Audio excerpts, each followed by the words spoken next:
Ça fait référence à Léon XIII. C'est un pape qui s'articule autour de deux éléments. D'abord, ce qu'on appelle la doctrine sociale, l'idée qu'il faut s'intéresser aux plus faibles, aux plus démunis. À travers les différents Léons, il y a souvent eu une opposition contre les empereurs, contre les chefs d'État, avec une volonté d'indépendance de l'Église. Le cardinal Prévost, nouveau souverain pontife, a choisi Léon XIV comme nom de pape. Ce choix de nom est-il toujours significatif de ce qu'il souhaite incarner? Le choix de nom d'un pape, c'est le premier acte public du pape, et c'est effectivement un choix important parce que ça montre dans quelle tradition il s'inscrit, tradition historique, tradition spirituelle. Évidemment, ça fait référence à Léon XIII, pape de 1878 à 1903. Léon XIII est un pape important, c'est un pape qui s'articule autour de deux éléments. D'abord, ce qu'on appelle la doctrine sociale, donc l'idée qu'il faut sortir vers le monde, s'intéresser aux plus faibles, aux plus démunis, et s'intéresser à leur développement matériel et spirituel. Et puis le deuxième pôle de Léon XIII, c'est la partie doctrinale,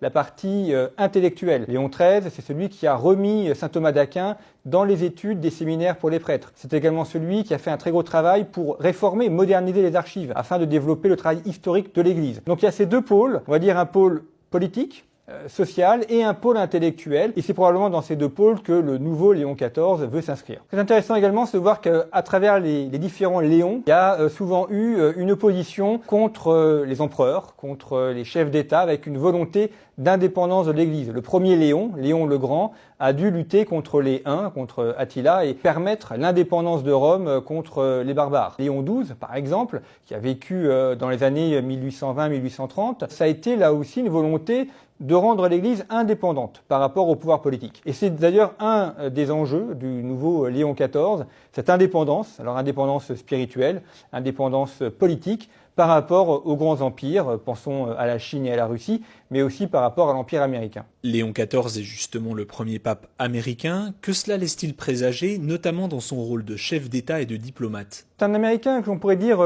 paradoxal, parce qu'il est né à Chicago, c'est un fils de Chicago. Il a fait ses études aux États-Unis, à Chicago et à Philadelphie notamment, mais il a passé une grande partie de sa vie à l'étranger. D'abord au Pérou, où il a été missionnaire, il a ensuite été évêque, et puis également à Rome. Il a été ordonné prêtre à Rome, il a été le directeur de l'ordre des Augustins à Rome pendant 12 ans, et puis au dicaster pour les évêques. C'est un Américain qui a beaucoup voyagé, qui a une très grande connaissance des arcanes du Vatican. Et donc plus qu'un Américain, je dirais d'abord que c'est un Romain.